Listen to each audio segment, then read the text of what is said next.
In this episode, we're going to talk about how to make your rival serve you forever, because in the art of war, there's nothing better than turning your enemy into your asset. So if someone has wronged you, stay tuned because today I'm going to show you how to get your revenge. Welcome to the channel. I remember the first time I ever met Marco. It was at a conference in Dubai. He had just founded a tech startup that was competing directly against mine. And from the moment I saw him, it was clear to me that Marco was trouble. Why? Simple. He was cocky, overconfident, and motivated by ego. This guy wanted to be the next Steve Jobs, and that meant trampling all over anyone who stood in his way. At the conference, he gave a presentation, and he spent half the time insulting our company and trash-talking our products. My team and I were furious, but I stopped them from doing anything. Why? Because I knew that Marco wasn't worth my attention. In fact, I even enjoyed it when he trashed us, because it meant that he was wasting valuable time attacking someone that he viewed as a threat. That was actually a compliment. So at the conference party, I went up to him and I asked him if he would like to join me for a drink. He said yes, and he expected me to shake his hand. But instead, I looked him up and down, and then I replied, "I don't shake hands with people who have dirty fingernails." Of course, he was confused, so I simply smiled, and then I walked away. He could have easily forgotten about it or laughed it off, but he didn't. No, he called his friends and family, and he told them all about how he offended the owner of a competing company. To be honest, I couldn't believe how stupid he was.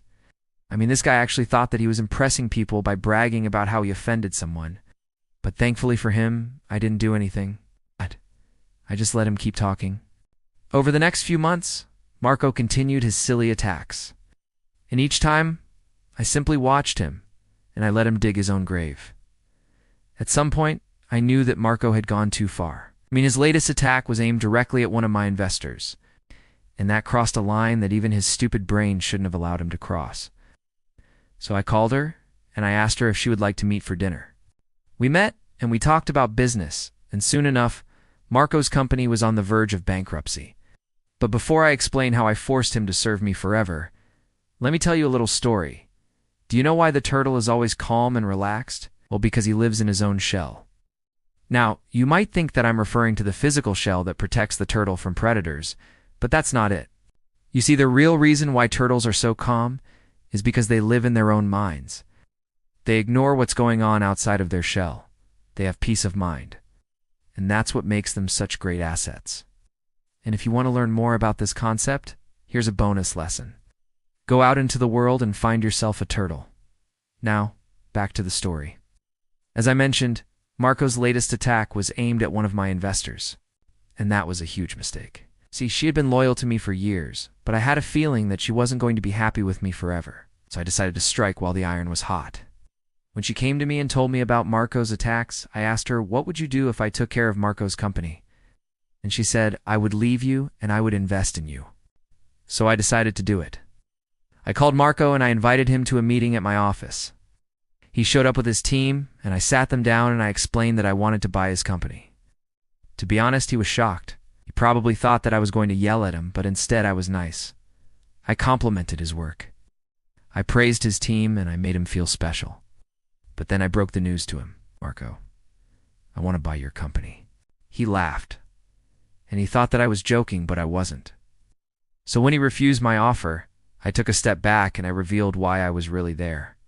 "Marco, I've been watching you for months and you've wasted so much time attacking someone who is far more powerful than you. Listen, I can crush you and your company right now, but that wouldn't be smart. No, instead, I have a much better idea. Let me buy your company. Let me take care of your employees, and let me give you the money that you need to start a new company." What do you say? It was the deal of a lifetime. Honestly, it was an offer that he couldn't refuse, but he tried. He said, "No, I will never accept your offer. I would rather die." That's when I made him my offer. "Listen, Marco, I will buy your company and I will give you everything that you need to start a new company. But in return, I want you to serve me forever. Are we clear?" He hesitated, but he agreed to my terms and I bought his company. Then I did something that surprised him. I gave him the same job that he had at his previous company, and I made him report directly to me.